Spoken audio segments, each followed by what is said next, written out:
of course.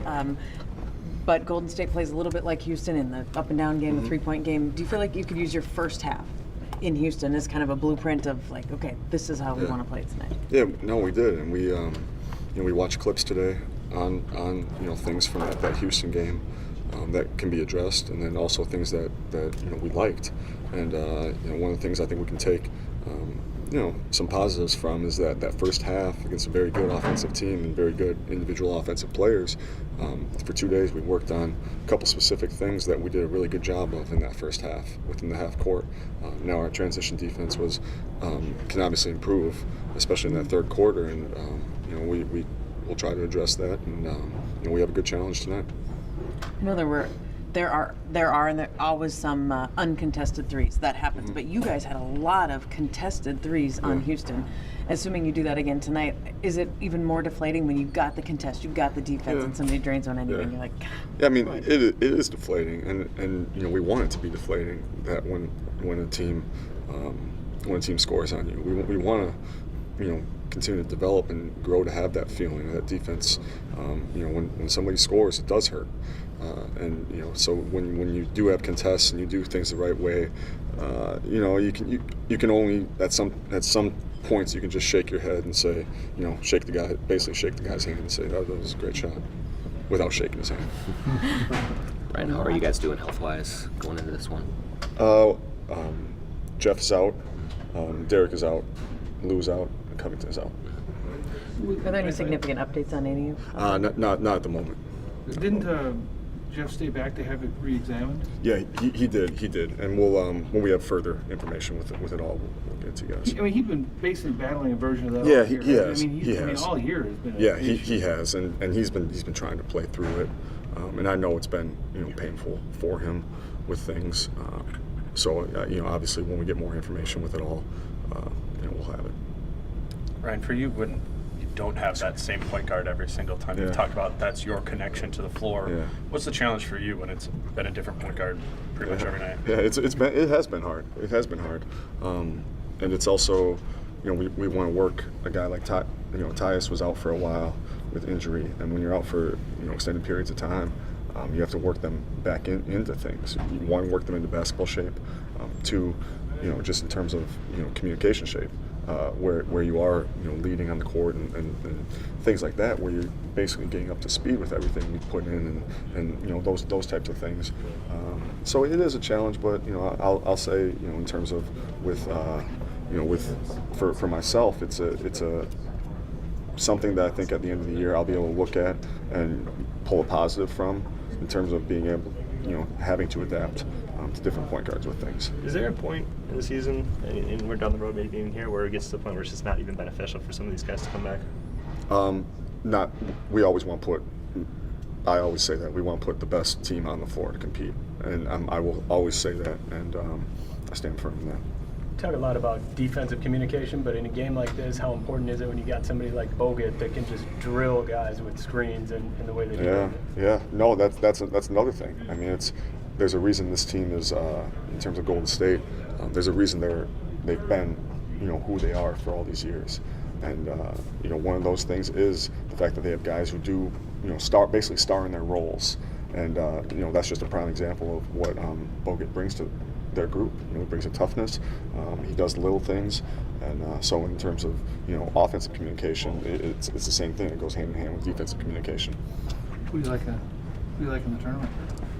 I don't even know if I'm able to comment on that, but I'll just say that I'll always bleed maroon and gold. Hey, Ryan, you know Richard now. Yeah. What do you think it means, I guess, for him to not only get his team to this point after a roller coaster year, but also playing Louisville, a team that he has a lot of connection with?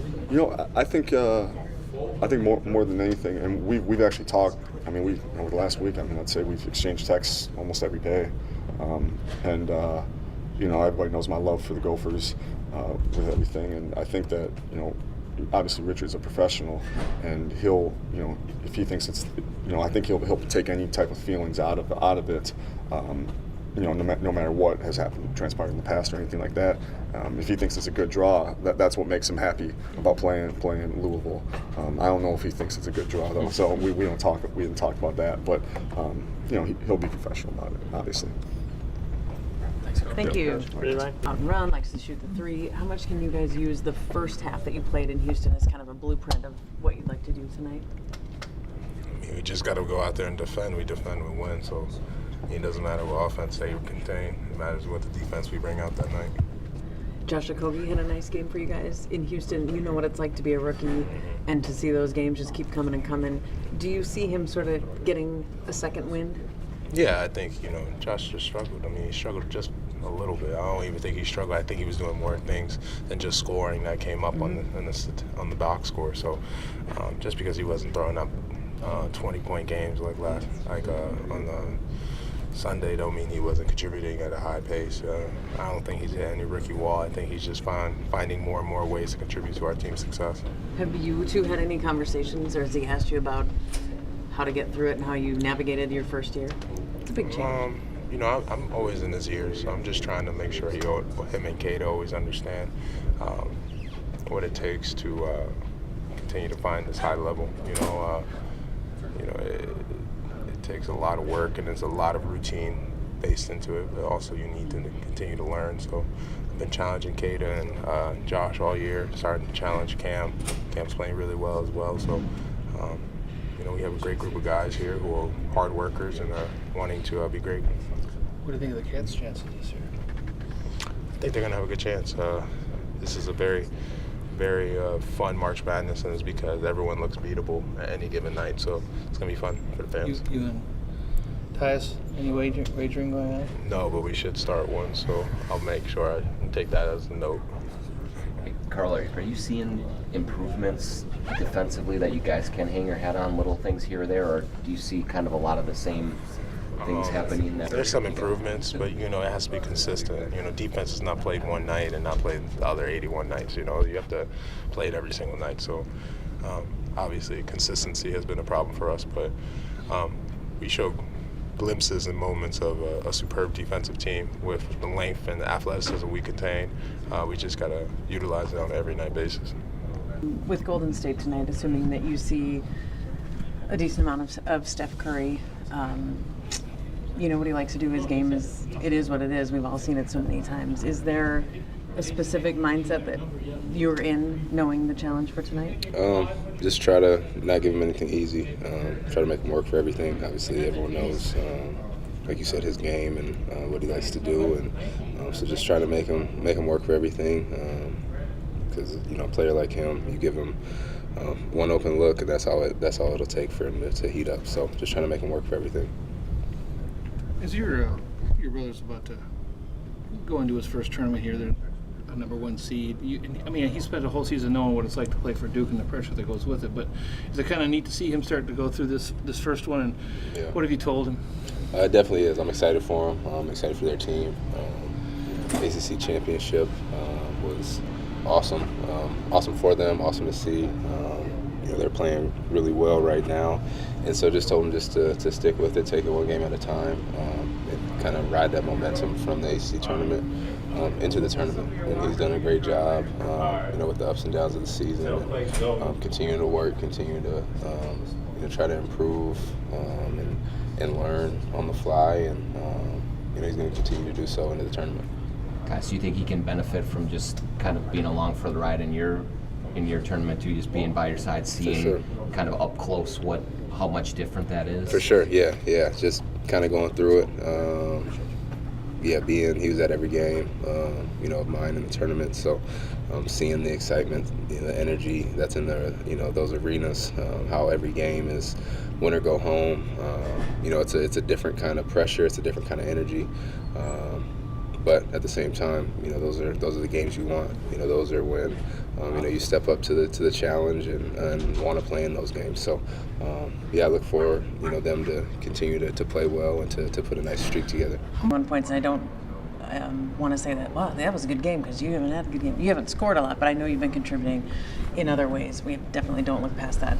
But when you look at what you did in Houston, is it important to you to have the points or to be effective on that end? Does it not matter to you as long as you know you're contributing in other ways? How do you look at it? I mean, in this game, who doesn't love to score? So it definitely makes it better, and I, would prefer to score. So, like you said, there's no way to sugarcoat. I haven't been scoring in a long time, so it finally felt good to score those amount of points in Houston. So definitely something to build off of, and just try to keep going. Do you get second and third wins? Do you feel I mean, every season has ups and downs for every player. Is that a fair way to say, like a second win? Yeah, most definitely. Obviously it's my first season. Sorry, I just took a shower. It's my first season. So I always tell people, like, I've played more games this season than I've played, both of my years in college combined. So it's definitely not something I've seen before. So there's definitely ups and downs in terms of fatigue and how I take care of my body. But like you said, it's definitely second and third wins that you get where it's like, okay, let me just push through this case and just try to finish out this year strong. And as we start NCAA tournament time, does your college career feel like it was yesterday or like it was 10 years ago? Yeah. I was actually talking to Brian the other day because, Brian came to my last game of college when we played Boston College in the ACC tournament. And he was talking to me, I think we were in Utah or Denver when he was talking to me about, he's watching, my team play again in the ACC tournament. Me and him were just talking about how, it felt like it was just yesterday that I was playing right in front of him. So it's crazy how things even worked out, how I came here. But, it's definitely crazy. And when you look at the player you were at Georgia Tech and in your 2 seasons there and in your 61 games, do you feel like a totally different player in your 62 NBA games, or kind of different, or more evolved, or can you even compare those two guys? I just feel like I'm, just a better version of, what I've been doing. I don't think I'm a different type of player. I think I kind of bring the same things to the table in terms of what I bring to a team. But I'm definitely getting better in the things that I do well, and I'm trying to improve the things that I don't do so well.